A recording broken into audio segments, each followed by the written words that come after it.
In a world cluttered with information, where truth is power, Lawin Weekly News stands apart. We delve deeper, uncover facts, and bring stories to light. From political showdowns and economic triumphs to the pulse of the street and the heart of the community. We capture the moments that define us, stories that challenge, inspire, and transform. Tune in live Sundays 8 a.m. Central Standard Time and Sundays 6 p.m. Central Standard Time. These are Lawin headlines for this week. Houston midwife accused of illegal abortions files to reopen clinics. CEO in San Antonio admits guilt in $69 million investment fraud. Roblox under fire as Los Angeles sues over child exploitation. ICE detention authority extended to include legal refugees. PACCTX hosts membership milestone recognition event on February 28. PH Consul General meets SMU leaders to boost digital innovation ties. Japan celebrates historic Olympic pair skating victory. Good day, I am Neska, and tonight we bring you the latest stories in the United States of America, especially in the state of Texas. So sit back, relax, and let Lawin Weekly News be your guide to the news that matters most. The Texas Parks and Wildlife Department, or TPWD, is urging residents to stay alert after highly pathogenic avian influenza, or HPAI, was detected in wild birds in the Texas Panhandle. Confirmed cases have been reported in Amarillo and Lubbock. GER officials say the virus is continuing to circulate among wildlife. TPWD is advising the public to avoid unnecessary contact with wild birds.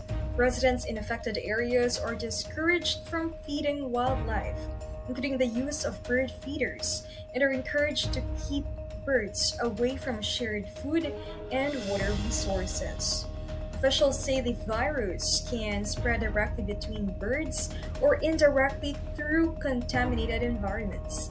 HPAI has now been detected in all 50 states and Puerto Rico, underscoring the need for continued vigilance to protect both wildlife and domestic poultry. While more than 20 states and Puerto Rico have rolled out mobile driver's licenses or digital ID programs, Texas has yet to adopt the technology. These programs allow residents to store state-issued identification securely on smartphones and smartwatches. Apple's Digital ID initiative, launched in late 2025, lets users add driver's licenses, state IDs, and US passports to Apple Wallet with encrypted storage and biometric verification. Digital IDs can be used at more than 250 TSA checkpoints for domestic travel.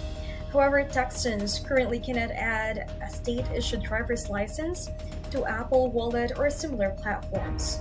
Lawmakers in Austin have introduced bills to create a digital ID system through the Texas Department of Public Safety. A 2023 proposal passed the House but stalled in the Senate. A later measure did not receive a hearing. Several states, including Arizona, California, Georgia, Illinois, Maryland, and Ohio, already offer mobile ID options.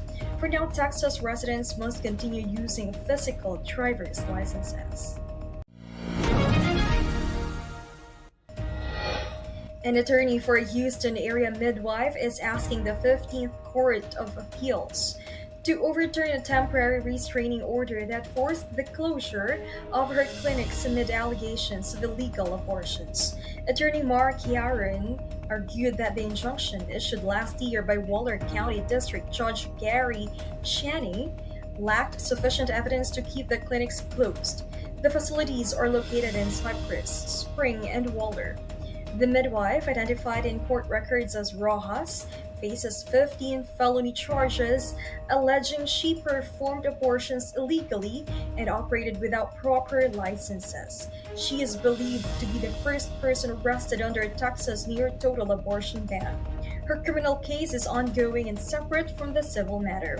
During Thursday's hearing, appellate justices questioned whether the lower court clearly outlined the legal basis for the injunction. State Attorney Jeffrey Stephens argued the order established that the clinics performed abortions and operated without required licenses. Even if the injunction is reversed, Rojas may still be unable to reopen due to bond conditions and the suspension of her midwifery license. 8 people connected to the clinics were indicted last October. Family, friends, and fans gathered in the Heights on Monday to celebrate the life of Michael 5000 Watts, founder of Swisha House and a pioneer of Houston hip-hop. Watts died January 30th from a cardiac condition at the age of 54. The celebration of life featured a DJ booth surrounded by large photos of Watts, with music highlighting his impact on the city's rap scene. Attendees wore coordinated black, gold, and white in tribute. Acres Homes resident Melvin Henderson shared personal memories and credited Watts and fellow Swisha House artists, including Paul Wall and Slim Thug, with elevating Southern rap nationally. U.S. Representative Christian Menifee, who represents Houston's 18th Congressional District, proclaimed as DJ Michael 5000 Watts Day, citing his contributions to music and the community. Following the service, a procession of vehicles bearing the Swisha House logo, along with a horse-drawn carriage carrying his widow, marked a final tribute to the influential DJ, whose legacy lives on through his music. In a world filled with fleeting moments, there's beauty waiting to be captured. My name is Christian, and I specialize in immortalizing your most precious memories. From elegant weddings to vibrant events and timeless portraits, I'm here to make every moment unforgettable. Let me tell your story through the lens. Contact me today and let's create magic together.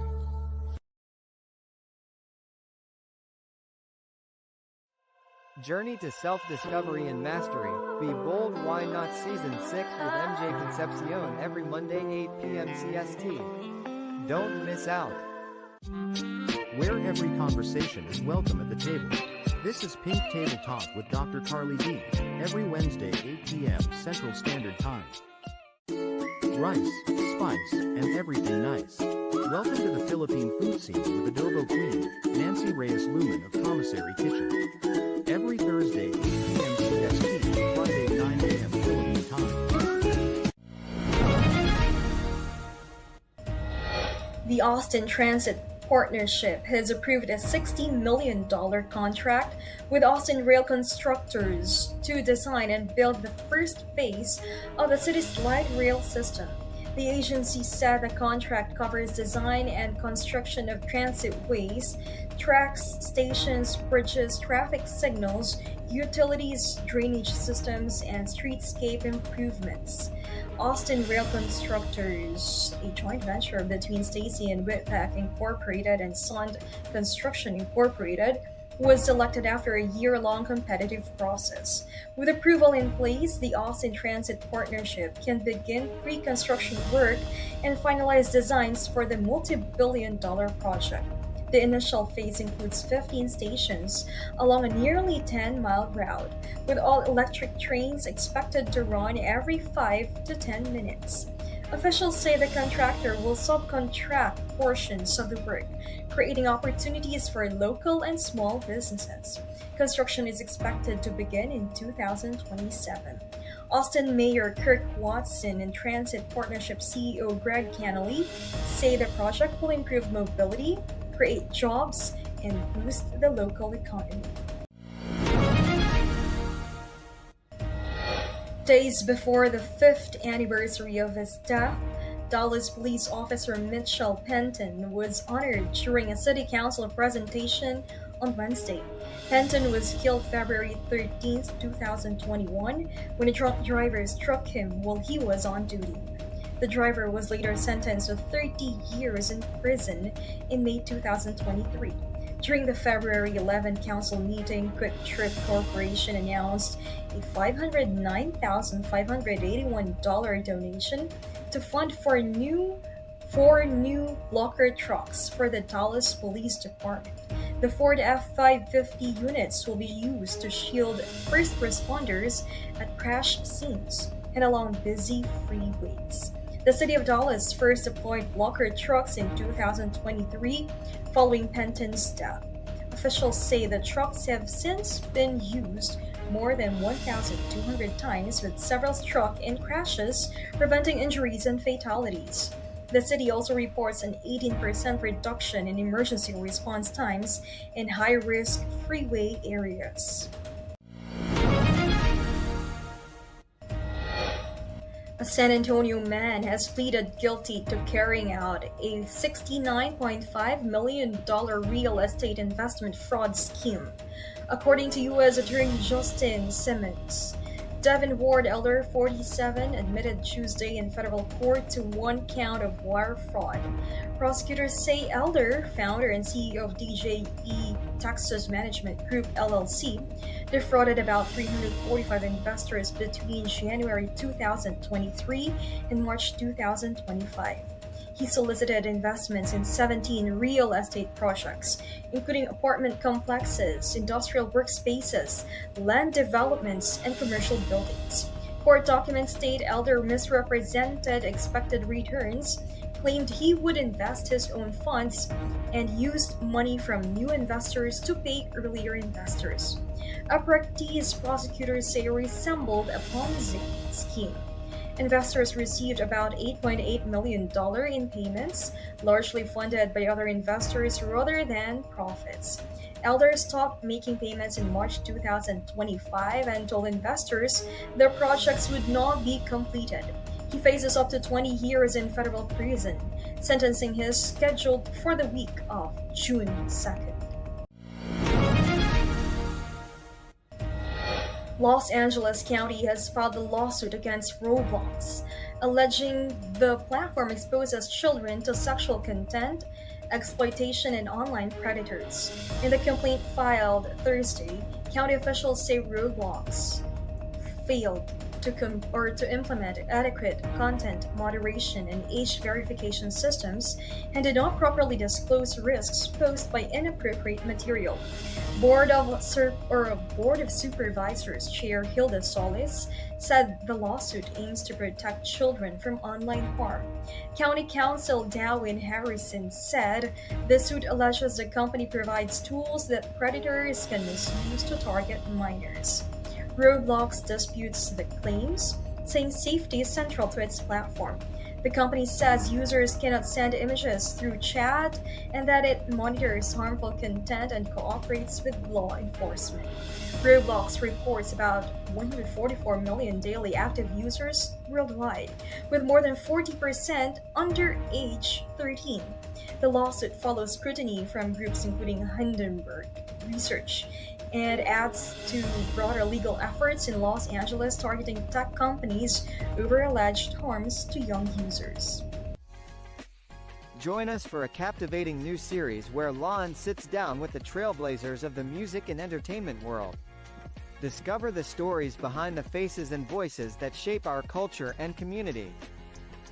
We will bring you exclusive interviews with industry legends and rising stars. Behind the scenes insights and get a peek into the creative processes and personal journeys. Artists and performers and their upcoming shows and events. Stay tuned for more updates and sneak peeks. Follow us on social media and subscribe to our channel.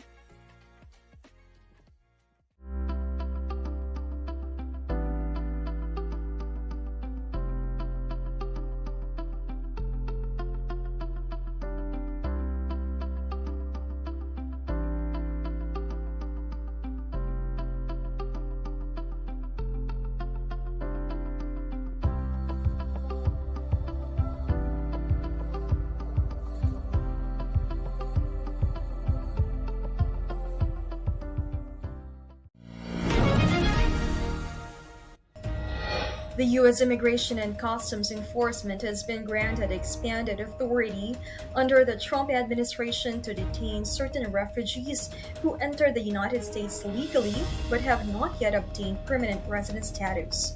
The policy change affects refugees who have been lawfully admitted after completing security and eligibility screenings but are still in temporary status while awaiting green cards. According to an internal memo, ICE may now treat this group as subject to possible detention and additional review during that interim period.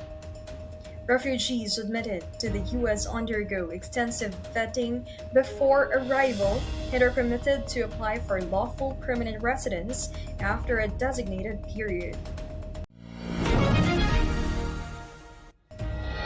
Several members of the House of Representatives on Friday rejected claims that proposed anti-political dynasty bills are aimed at specific families, including that of Vice President Sara Duterte. Speaking after a public consultation of the House Committee on Suffrage and Electoral Reforms in Cagayan de Oro City, Lanao del Sur Representative Zia Alonto Adiong said the push for an anti-dynasty law is rooted in the 1987 Constitution, which directs the state to prohibit political dynasties as defined by law. He stressed the discussions are not tied to Duterte's political plans, despite her recent announcement of a possible 2028 presidential bid. House Speaker Faustino D. III earlier said the chamber would prioritize the bills, acknowledging his own family is considered a political dynasty in Isabela. President Ferdinand Marquez Jr. has also urged Congress to advance a proposal alongside other political reforms. Former South Korean President Yoon Suk-yeol apologized Friday for the hardships caused by his 2024 martial law decree, a day after a court sentenced him to life in prison for insurrection. The Seoul Central District Court on Thursday found Yoon guilty of leading a December 2024 insurrection aimed at paralyzing the National Assembly. Presiding Judge Ji Gui-yeon said Yoon deployed troops to the assembly to silence political opponents and disrupt legislative functions. In a statement through his lawyer, Yoon said he deeply apologized to the people for the frustration and hardships caused by his actions. He said the military decree was imposed solely for the sake of the nation, but called the court's verdict difficult to accept. He did not indicate whether he would appeal. Yoon declared martial law in a late-night address on December 3, 2024, citing threats from North Korean influence and anti-state forces. Lawmakers convened an emergency session and lifted the decree about 6 hours later. Under South Korean law, he may apply for parole after serving a minimum portion of his life sentence, typically 20 years. The Philippine American Chamber of Commerce of Texas, or PACCTX, will host its membership milestone recognition event on Saturday, February 28 this year, at Spring Hill Suites, Houston West Chase. The program runs from 10:30 a.m. to 12 noon and will honor the Chamber's founders, recognize long-standing members, and celebrate achievements across the statewide community. Themed Progress Together, a legacy that grows deeper with time, the event is part of the PACCTX initiative with simultaneous celebrations across all 5 regions of Texas. Members reaching 3, 5, 10, and 15 years of membership will receive formal recognition during the ceremony.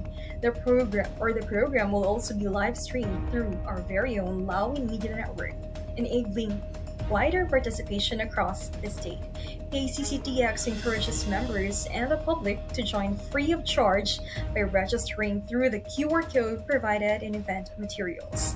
The milestone recognition underscores the growth, leadership, and community spirit that unite the Philippine American Business Network in Texas. For more details, interested parties may contact Niels Henson at info@pacctx.org.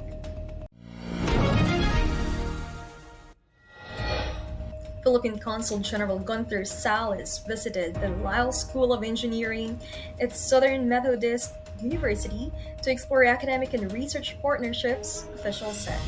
Salas met with Lyle's leadership, led by Dean Nader Halili, to discuss collaboration in digital innovation and workforce development with Philippine academic institutions. The Lyle School, a nationally ranked private university classified as a Carnegie Research One or R1 institution, conducts AI-driven research in manufacturing, energy, applied computing, and other fields through its centers of excellence.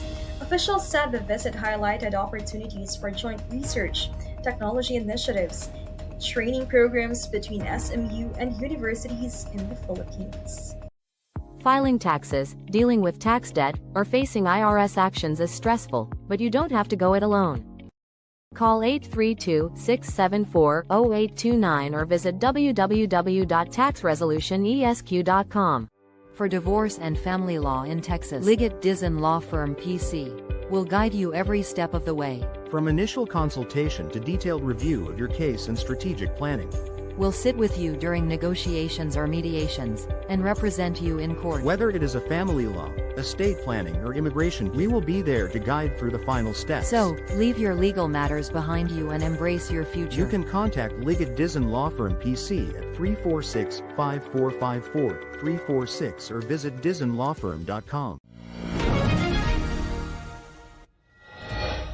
Japan celebrated a historic milestone in figure skating as Riko Miura and Ryuichi Kihara claimed the country's first Olympic Paris gold at the 2026 Winter Olympics. The duo, known as Rikuryu in Japan, moved from 5th place after the short program to first with personal best scores in the long program, securing Japan's first Olympic medal in Paris figure skating. Government spokesman Minoru Kihara praised their technical skill, expressive performance, and the trust between the skaters, saying the victory opens a new chapter in the history of Japanese figure skating. Miura and Kihara finished ahead of Georgia's Anastasia Metelkina and Luka Birulava, who took silver, and Germany's Minerva Fabian Hayes and Nikita Volodin, who earned bronze.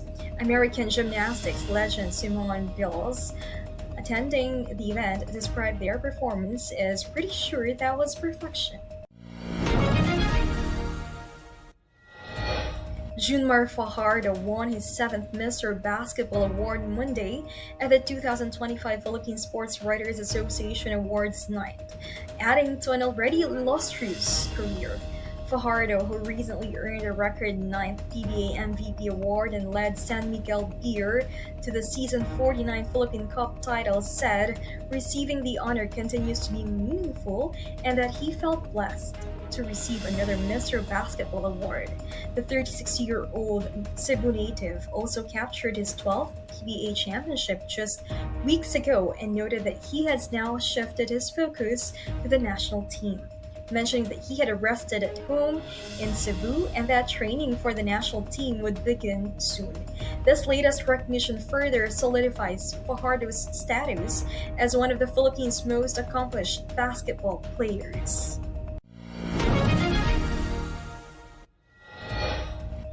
Jisoo will star in the upcoming romantic comedy drama Boyfriend on Demand, set to premiere on Netflix on March 6th. Jisoo plays Mireille, a webtoon producer facing job burnout who turns to a dating app called Boyfriend on Demand, which creates virtual boyfriends based on users' ideal types. With guidance from a dating manager played by Yoon Na,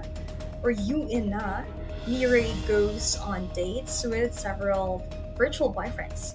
Mireille forms a complicated relationship with her overtime work buddy, Kyung Nam, played by Seo In-guk, prompting her to question what it means to have a perfect match. Boyfriend on Demand marks Jisoo's first role in the rom-com genre. She previously appeared in Snowdrop, Newtopia, and the film Omniscient Reader, The Prophecy. Iwamoto and businessman Pampi Lacson announced their engagement Thursday, Following Lawson's proposal during a trip to Osaka, Japan, the couple shared videos of the proposal on their Instagram accounts. Moto posted a video showing her diamond engagement ring and expressed excitement about marrying Lawson after nearly 14 years together. Lawson also shared clips from their trip, describing their love story as his favorite. The announcement drew congratulations from family and friends, including actress Jodie Santa Maria, Lawson's former wife. Moto said Santa Maria was among the first informed and noted that both families maintain a positive blended family relationship. Moto and Lawson have 2 children together, Hiromi Eve and Caleb Jiro. Lawson's annulment from Santa Maria was finalized in June 2024. As we brace ourselves for the upcoming weather changes, let's dive into what you can expect day by day. Whether you're planning outdoor activities or just preparing for the week, we've got you covered with the most accurate forecast. Stay tuned with us as we take a closer look at the weather pattern that will impact our region. Remember, here at Lawin Weekly News, we bring you the clearest skies to the stormiest forecasts. Here is your Lawin Weekly News weather forecast in Houston, Texas. On February 22nd, Sunday, the highest temperature is 70 degrees Fahrenheit with a low of 58 degrees Fahrenheit. Expect cloudy skies with scattered showers and occasional thunderstorms in the afternoon. On February 23rd, Monday, the high reaches 75 degrees Fahrenheit and drops to 59 degrees Fahrenheit overnight. The day will be mostly sunny and mild. On February 24th, Tuesday, the highest temperature is 78 degrees Fahrenheit with a low of 60 degrees Fahrenheit. Sunny and warm throughout the afternoon.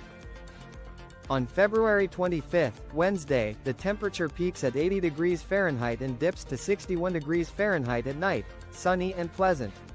On February 26th, Thursday, the high is 79 degrees Fahrenheit with a low near 60 degrees Fahrenheit, mostly sunny with a few clouds. On February 27th, Friday, the highest temperature is 76 degrees Fahrenheit with a low of 58 degrees Fahrenheit. Expect partly cloudy skies and mild weather. On February 28th, Saturday, the temperature reaches 74 degrees Fahrenheit and drops to 57 degrees Fahrenheit at night. Cloudy with a chance of afternoon rain showers. So those were the latest stories in Texas this week. I am Nesca Santina from Lawin Media Network. Have a great day. Lawin Weekly News. Tune in live Sundays 8 a.m. Central Standard Time and Sundays 6 p.m. Central Standard Time. Lawin Weekly News.